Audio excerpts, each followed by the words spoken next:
Zero tolerance का दावा रहता है। हमारे साथ कांग्रेस पार्टी के कार्यकर्ता पूरी दल बल के साथ पहुंचे हुए हैं। जिस तरह निषाद को गोलियों से छलनी कर दिया गया, हमारे साथ निषाद परिवार के कुछ लोग हैं और कांग्रेस पार्टी के कुछ लोग हैं। सर क्या बताएंगे इतना बड़ा घटना को लेकर? देखिए, सबसे पहले तो मैं इस घटना की कड़ी निंदा करता हूँ। मुख्यमंत्री के गृह जनपद में इस तरह की घटना घट रही है, इससे आम जनमानस में बड़ा ही भय का माहौल पैदा हो रहा है। मैं तत्काल मुख्यमंत्री जी से मांग करता हूं कि अपराधियों के खिलाफ कार्रवाई हो और वहां बुलडोजर चलाया जाए और तत्काल जो है वहां गीडा थाना अध्यक्ष को तुरंत वहां से उसको जो है बर्खास्त किया जाए, क्योंकि उसके थाना अध्यक्ष काल में इतनी बड़ी घटना घट गई। वो कहाँ सो रहे थे और अभी तक वो क्यों अभी तक पद पर बने हुए हैं? उनको तत्काल पद से बर्खास्त किया जाए। मंत्री जी का कहना है एक चीज और आपके याद है, मुख्यमंत्री जी कहते हैं कि माफियाओं को मिट्टी में मिला नहीं। हमारी अगर मुख्यमंत्री जी कहते हैं तो ये घटना घट क्यों रही है? तो पहले तो वो अपने थाना अध्यक्ष के ऊपर कार्रवाई करें कि तो उनके थाना अंतर्गत ये घटना घटी कैसे, तत्काल इस पर कार्रवाई करें और वो जो परिवार जिसके साथ ये घटना घटी है उसको कम से कम 1 करोड़ रुपए का मुआवजा दिया जाए और सरकारी नौकरी उसके परिवारजनों को दिया जाए। यह मेरी मांग है। क्या लगता है इस जो मांग आप लेकर आए इस मांग को सरकार पूरा करेगी? देखिए, कांग्रेस पार्टी जनता के हितों के लिए लगातार संघर्ष करती है और करती रहेगी, और जब तक न्याय नहीं मिलेगा कांग्रेस पार्टी चुप नहीं रहेगी, संघर्ष करती रहेगी। चलिए, हमारे साथ कुछ लोग और हैं। क्या बताएंगे सर इस घटना को लेके? जिस तरह क्या लगता है कि अन्य बिरादरी का होता अब तक उनको ज़्यादा से ज़्यादा उनको मुआवजा मिल गया होता है। तो यहाँ पे बिरादरी की बात नहीं है, जो दोषी हैं उनके ऊपर कार्रवाई की। मैं कहना चाहता हूँ कि माननीय मुख्यमंत्री जी की गिरी इतनी बड़ी और LIU ने रिपोर्ट सौंपी, एसओ साहब को संज्ञान में अगर उनके द्वारा जो एक दिन पहले जो एप्लीकेशन उनको दिया गया था पीड़ित परिवार के तरफ से, अगर उस पर कार्रवाई होती इतनी बड़ा घटना नहीं घटी। ये करते ही शर्मसार करने वाली घटना है। इस घटना की हम जितनी निंदा किए हैं उतनी निंदा कम है। ये गलत है। किसी भी लोगों को अन्याय किसी के साथ नहीं होना चाहिए, वो किसी भी जाति के रहें, अन्याय नहीं होना चाहिए। और मुझे लगता है कि प्रशासन है, न्यायालय है, अगर आपकी बात नहीं सुनी जा रही है तो न्यायालय है, न्याय संगत कार्य करना चाहिए, ना कि आप अपने पावर का, अपने लाइसेंसी असलाहों का दुरुपयोग करें। और मृत होना बहुत ही गलत है। और उनके घर में तमाम जिम्मेदारियां थी, जैसे जानकारी प्राप्त हुआ उनके घर में विवाह था और वे जिम्मेदार परिजन थे। इसको लेकर मैं इस घटना की निंदा करता हूँ। सरासर एक गलत घटना घटी। बताया जा रहा है कि घर भी उनका जला दिया गया, उनको गोलियों से शहीद कर दिया गया। जी, जो जानकारी मुझे प्राप्त हुई समाचार पत्रों के द्वारा, अपने लोगों के द्वारा, एकदम यही हुई कि उनको जो है गोली से उनकी जो है हत्या की गई और उनके घर को जो जला दिया गया।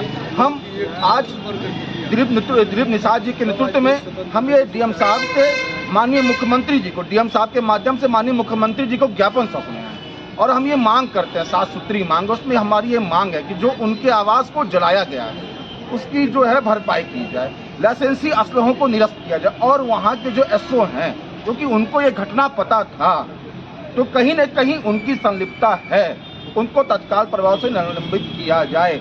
और हम आपको बताना चाहते हैं कि निलंबन जो है हम पेपर में नहीं चाहते हैं। पेपर में ये सरकार जो वो पेपर में चलती है, जमीन पे कार्य करना चाहिए। और मैं अपनी बातों से विराम देता हूँ ये बात बोल के कि जुल्म के साए में लब खोलेगा कौन, जुल्म के साए में लब खोलेगा कौन, अगर कांग्रेस पार्टी वाले चुप रह गए फिर बोलेगा कौन। आपने बहुत बड़ी बात बोल दिया कि कांग्रेस पार्टी जमीनी स्तर नेता है और सबकी आवाज को बुलंद करती रहती है। जो हमारा संगठन है वो जमीन पर काम करता है, पेपर में काम करने वाला संगठन नहीं। और हम लोग सभी लोग जमीन के मुद्दे को लेकर संघर्ष करते हैं और हम लोग कभी भी कोई भी ऐसा मुद्दा रहे, किसी भी परिवार का मुद्दा रहे, हम लोग सभी लोग एकजुट होकर उसको मांग करते हैं। संगठन इसीलिए आज हमारा कांग्रेस पार्टी पूरे उत्तर प्रदेश में मजबूती से दिख रही है। कारण क्या है कि हमारे नेता आदरणीय अजय राय जी जमीन पर संघर्ष करते हैं, हमारे राष्ट्रीय अध्यक्ष जी जमीन पर संघर्ष करते हैं। अब तक माना जाता है आज जिस माँ का लाल को छल्ली कर दिया गया उस माँ के ऊपर क्या बीतता होगा, सर क्या नाम पड़ता है? पाकिस्तान उत्तर प्रदेश कांग्रेस कमेटी के निवर्तमान प्रदेश सचिव है। सर सीएम सिटी गोरखपुर में इतना बड़ा हादसा हुआ, उस समय मुख्यमंत्री जी इस समय गोरखपुर में माना जाता आपने कोई कार्यक्रम कर रहे होंगे या गोरखपुर में थे, उनके रहते हुए ये घटना।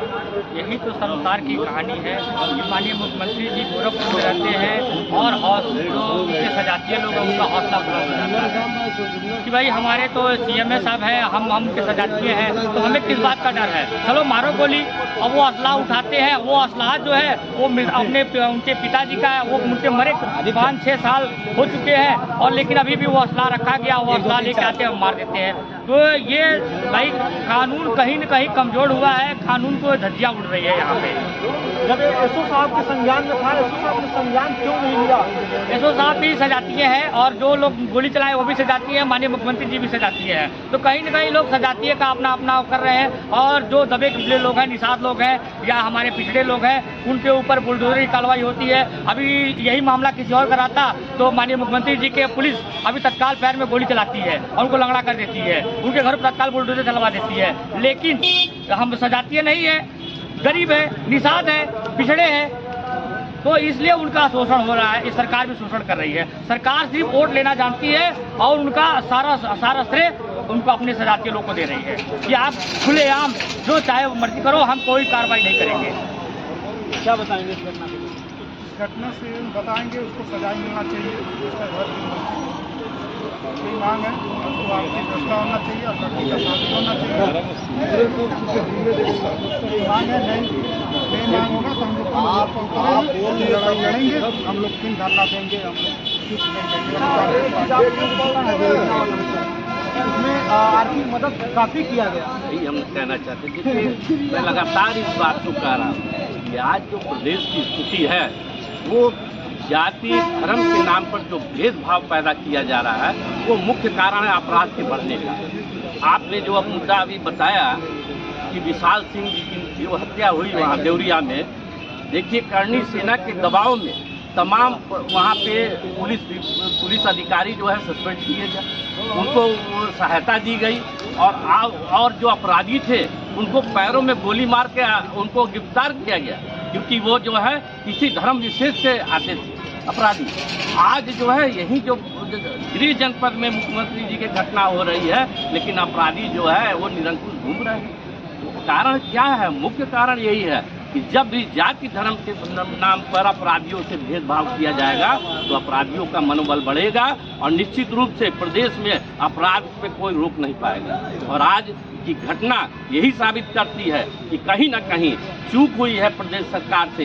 प्रदेश सरकार के कामों के वजह से आज अपराधियों का मनोबल बढ़ा है, इसी कारण से घटना है।